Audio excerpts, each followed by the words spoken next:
Welcome back to The Big Picture, 9:10 on your Tuesday. And we have two very special people joining us today for National Night Out. We know this is a huge community effort trying to build community relationships.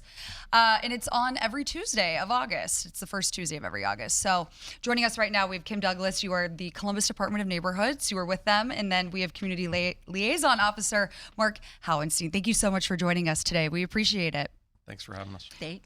So National Night Out, simply, why is it so important that we do this every Tuesday of August? I think one, consistency. The community wants to be able to have this audience with our local law enforcement.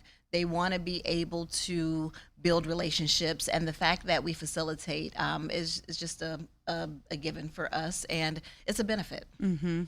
And for Columbus Police and really all law enforcement departments around the country, building that connection between the community that you serve and your officers, obviously that's a really important connection, especially when it comes to the kids.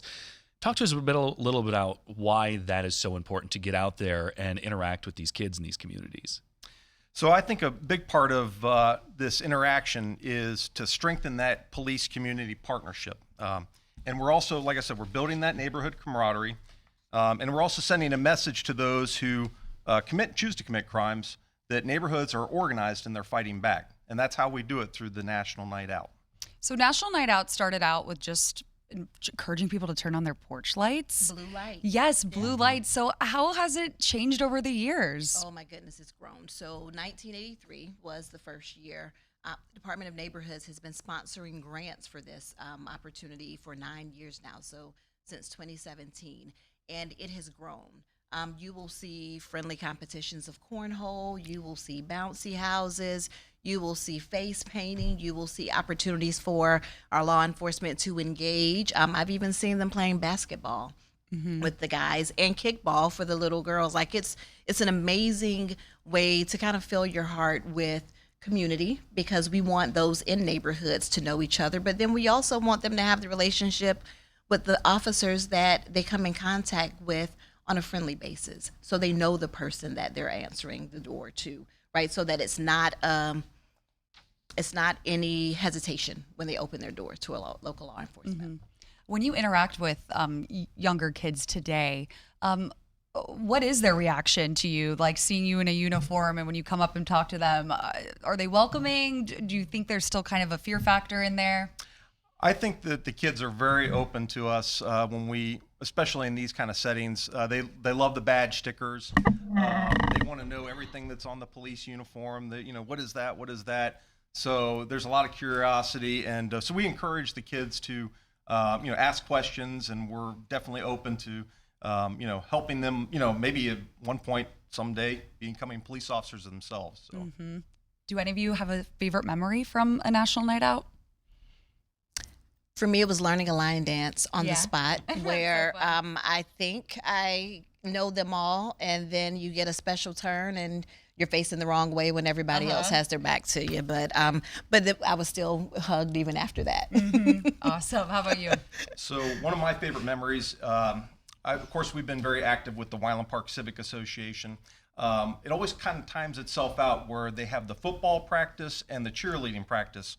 So I remember, I want to say it was 2 years ago, we had the cheerleaders that came over and they did their cheer for us, and it was really exciting to see the kids. And of course, they all like the swag. We have, a bunch of items for them, whistles, and we have lights that light up red and blue. And we don't have T-shirts this year, but we do, like I said, we have lots of swag for the kids, and they enjoy that. Sunglasses. So. Kids love that stuff. Yeah. And when it comes to the officers on the police force, because Columbus Police, you have a huge number of officers.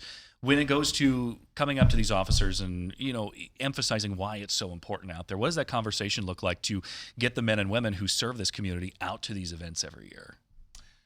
So it's so important, like I said, because we are trying to foster that sense of community. And when you have people that are isolated and they don't reach out to one another and know who their neighbors are, it seems like crime tends to take advantage of that.